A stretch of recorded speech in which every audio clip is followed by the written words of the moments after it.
First at 5, we have breaking news this evening as Governor Kemp addresses neighbors following the severe storm damages from this weekend. He has confirmed an EF3 tornado in Troup County. Yeah, he is live on site right now in one of the hardest hit areas in Troup County. Let's take a listen in. They're doing great over there. We did have some damage to the roof of a hospital and to the Emergency Operations Center, and there's further damage assessments that are underway. Thankfully, no reported injuries or fatalities in that part of the state, so we're continuing to be thankful for that. In Spalding County, due to heavy rainfall, we're having issues with the temporary dam as of this morning, but again, the Army Corps of Engineers as well as our state folks are immediately responding to that, and Director Stallings again will update that. In Meriwether County, we did have a few homes damaged, but obviously nothing like here. From a state perspective, we took a lot of action very quickly. We did the state of emergency within hours of the tornado touching down. I know that's very helpful for the locals and local law enforcement. We have made all necessary state resources available to assist with the response and recovery, and we'll continue to have GEMA, Department of Public Safety, Georgia State Troopers, Department of Transportation, Natural Resources, game wardens who are also here with us today, and a lot of other folks on the ground, forestry and others. And we just want people to realize we're going to be here to help the locals, and we just cannot thank you enough for what you're doing. With that, I'm going to turn it over to Director Stallings. Again, I just want to remind people to be patient. Number one, there's a lot of damage. Thankfully, it's contained in a few small areas, so we're working very quickly. But also be weather aware tonight and just continue to be very cautious around these areas so we don't have further injuries from any kind of construction debris, trees that may be leaning, not secured or fallen yet, and other things of that nature. So with that, I'll turn it over to Director Stallings. Then we're going to take some questions, and obviously we have a lot of local officials that are here with us that can help answer questions as well. Chris. Good afternoon. First and foremost, I do want to thank the Governor and First Lady for their quick response. It's their leadership that allowed us to have that state of emergency put in place to allow us to do what we do. Witnessing the devastation that occurred with these storms is a reminder of just the power and unpredictability of the weather and how important it is to have a plan in place for you and your loved ones. In the immediate aftermath of the tornado in Troup County and the severe weather across West Georgia, we began working with our local officials to ensure public safety and coordinated response to all our resources. The response to Sunday's weather event, though, was extremely complicated due to the extraordinary rainfall that followed. We received over the last 24 hours inches in the teens of rain in the West Georgia area. Through the rains, we're moving out. We continue to work with those that were impacted, getting in resources as quickly as possible. Currently, we have more than 40 state law enforcement officers in the area working, and I can't thank our partners with the Georgia Forestry Commission, the Department of Transportation, the Department of Public Safety, the Department of Natural Resources enough, and those commissioners and their leadership for answering the call as quickly as possible. Initial damage assessments from the tornadoes are underway. Our partners with the National Weather Service are here, and they've begun those initial assessments, and so those reports will be coming out when they have those completed. Also, our team will begin preliminary damage assessments, and so we'll be looking into all the resources that it took to respond to an incident like this. The Red Cross currently has 2 shelters that are open, one here in Troup County at Point University Gym on Avenue D in West Point, and the second in Baldwin County at New Beginnings on Southside Drive in Milledgeville for those that are displaced. We're asking the public to stay clear of the damaged areas and roadways in order for us to respond. As the Governor said, patience is going to be the watchword. As you've seen this devastation, I know folks want to get back to their homes and find their items that they've lost and see the destruction, but at the same time, with these power companies out here, there's a lot of live wires, there are gas mains that still need to be protected, there are a lot of things, so there are going to be a lot of law enforcement. If you do have to come back to the area, please, if you do, have an ID with you so that we can confirm that this is where you reside. We don't want just anyone roaming through the area. We care about your stuff like you do. Additionally, there are roadways and bridges that are flooded or currently near flooding conditions. So if you see a flooded roadway, please turn around. Don't try to cross it. Don't attempt to cross a roadway where there's running water. 2 feet of water can sweep away a full-size SUV. So make sure you are wise to that. And lastly, please continue to monitor your local radio stations and your trusted news sources for following updates. As the governor mentioned, the Army Corps of Engineers has opened all 6 gates at West Point to try to control the water. We do have a rising level from the inundation from the rain into the spillways. And then, as he mentioned, the dam that was breached, and there was some confusion with the dam felling or water going over the top of a temporary dam. And so in Spalding County at the reservoir, there is a temporary dam for some remodeling that was being done on the existing dam. And so that dam did have some water go over the top. It has not failed, but there is some flooding in that area. But as we mentioned, there's a lot of roadways that are underwater. If you see swift moving water up around bridges, don't take your chances. Until it's been inspected by engineers, we're not going to be crossing them. And I'll highlight one further thing before I give it back to the governor, is that if a bridge is closed, it can't be open until it's been inspected. Give us patience. It takes a lot of time. There are a lot more bridges than we have inspectors. And so as we get those teams out there to do those inspections, we want you to be able to get back into your homes as quickly as possible, but we want you to do it as safely as possible. With that, I'll turn it back over to the governor, and then we'll take questions from there. Thank you, sir. Well, thanks, Chris.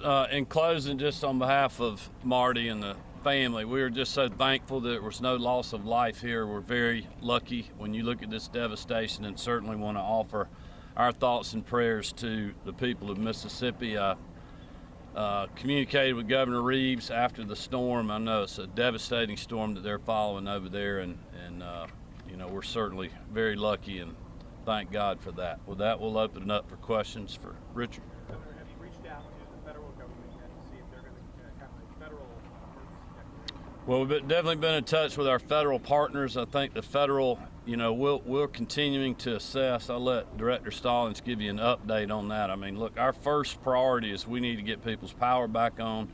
We need to make sure people are okay. We need to make sure they have water and they have food. It's going to take us a little while to assess to figure out, you know, what kind of federal declaration, if any, we would have. Do you have anything? So we have been in contact with our federal partners. The biggest thing to remember is right now we're in search and rescue and life saving. So those preliminary damage assessments, yes, that money is important, but it's secondary to safety right now. As we mentioned earlier, there's some more rain coming into the area tonight, possibly 2 to 3 inches. So we're trying to do everything we can to make sure we've got folks in shelters, we've got folks out of harm's way. So once we get those missions accomplished, then we'll start moving into the financial piece. Governor, this is for you and this is Kemp. Y'all tore the house down to the hill just the other side of the church.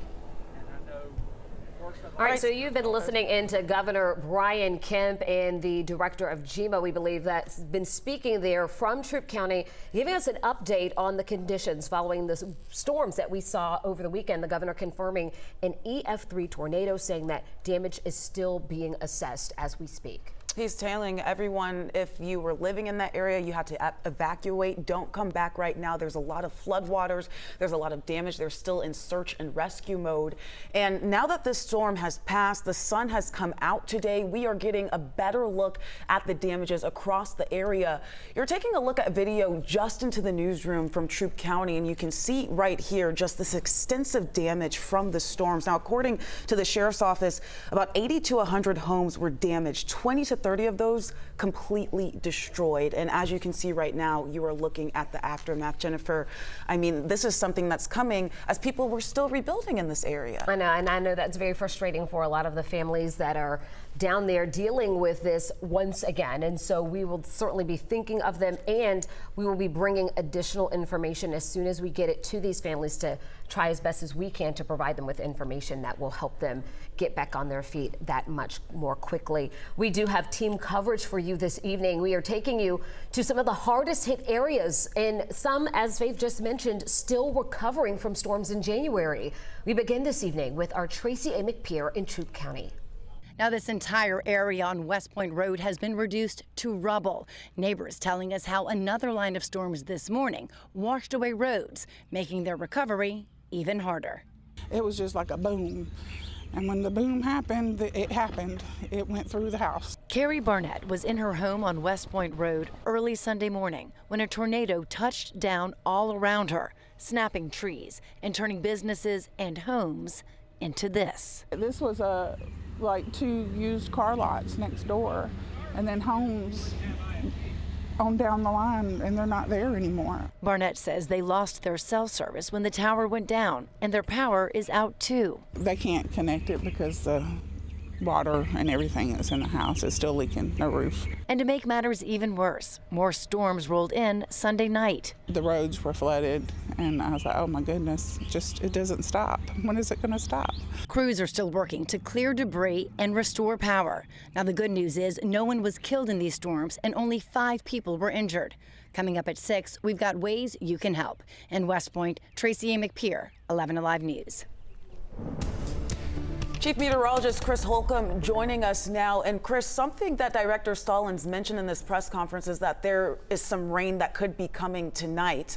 Is there going to be any dry time to help them with this cleanup? Well, most of us are going to be dry overnight and in the morning, as well to the south of us, where they're going to have that chance for a few showers coming in early tomorrow morning here. But the governor also mentioned that it was an EF3 tornado. The National Weather Service, we knew yesterday when we were giving you the warnings on air that it was already a confirmed tornado, but we were waiting for today for the survey to take place where they determine the rating of it. And the National Weather Service is saying it was an EF3 tornado here down in the southern parts of Troup County with maximum winds of about 150 miles an hour. We don't have the track length yet because the official report is not finished yet. This is just a preliminary information, but the storm came in really right there in the southern parts of Troup County near West Point, moved across the southern parts of Troup County over toward Pine Mountain, and then into the southern parts of Meriwether County too. So we're anxious to get that full report to see how long it held on to that EF3 status. Right now, we are in a drying out process where we don't have any rain here in our area now. We had some showers earlier today and some strong storms. Most of those stronger storms were on the south side. You can see how those storms moved well down, well to the south of Macon, now central and south Georgia, getting in on some of those showers and storms. Some of those are severe, but we have the chance to dry out a little bit more here for tonight. Low risk for some showers well to the south of us early here for tomorrow morning, but time to dry out for a while. And it's going to be pretty comfortable here. We made it up into the upper 70s and even some lower 80s in some spots today. This evening, though, dry weather conditions for us. Just a few clouds mixing in at times. We go down into the mid 50s here by tomorrow morning. Stay with us. We do see some additional rain chances in the 7-day outlook. We'll give you the updated timeline on that in just a few minutes. All right, Chris, we'll see you again then. Thank you so much. New at 5, a woman is wondering where she's going to live after a tornado leveled her home in Harris County. That's just south of Troup County. Our Joe Ripley shows us how her community is now rallying to give her a home and clean up the damage. We've been in business here for a total of 18 years. Diving back there. Sandy Night usually opens on the weekends at the Breaking Bread restaurant in downtown Hamilton. This is refrigerated vegetables. With no power, though, she and the shop's owner, Ann Hammond, are just working to save what food they can. But Night's got bigger battles on her mind. This is the room where me and the babies were. This is what's left of Night's home in Harris County. Knight says she hid in the hallway. This is where I was at. And prayed for her life. The tornado tore off her roof, scattering soaked insulation everywhere. And outside, it upended her horse trailer. Knight lost her horse Sky in the storm. The tornado snapped limbs off of several trees behind us here in Pine Mountain. It also left debris scattered around people's homes and yards. But a community is coming together to help clean up the mess. Mother Nature is just relentless, and she hits wherever she wants to, and the damage that's left behind just, I don't know. It's sad. Hammond and her family are now raising money for Knight to figure out her next steps. And that's why we live in small towns. People like to kind of make fun of it and say that, we know everybody else's business, but in time of need, that's a good thing to know everyone's business because people are just willing to help out. It's just the Southern way. I got 5 dogs. Eventually, Knight will come back to work, and eventually, she will have her own home again and a community to support her along the way. I really don't want to lose the place because I love it out here, but I'm a strong person, so I'm just going to put one foot in front of the other. And tonight, Spalding County officials are closely watching a reservoir where flooding has been an issue since early this morning, and residents living near the reservoir were evacuated from their homes this morning, and surrounding streets have since been closed. And Teresa Bowles is live out there for us tonight. She's on the outskirts of Griffin along West Ellis Road to show us the current situation. And Teresa, I see some flooding behind you there. Right. The water levels are going down, though, much lower than they were when we got here a few hours ago. Check out what's going on here on West Ellis Road. You can see that water is sitting slightly on the edge of the road. It was covering the road just a second ago, so it really is moving down slowly. And this water rushed into an area where flooding had already done significant damage. It is completely swamped. Water is everywhere. Caleb Bostwick says he's trying to figure out what to do next. His home flooded, leaving him with thousands of dollars worth of damage. Bostwick looked at Moon Road and said he's never seen anything like this. Not around here.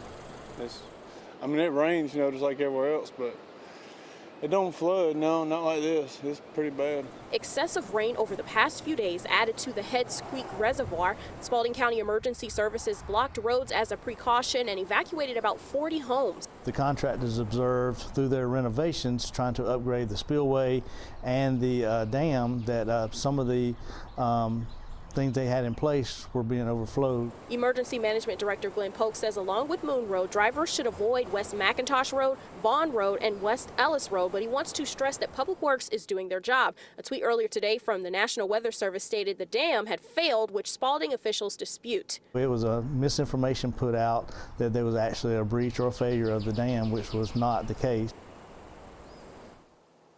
And I've had people coming up to me asking me where to go. So if you need somewhere to stay tonight, Spalding County officials have set up a place at the Griffin City Park Community Center for shelter on Northern Road. Live in Spalding County, Teresa Bowles, 11 Alive News.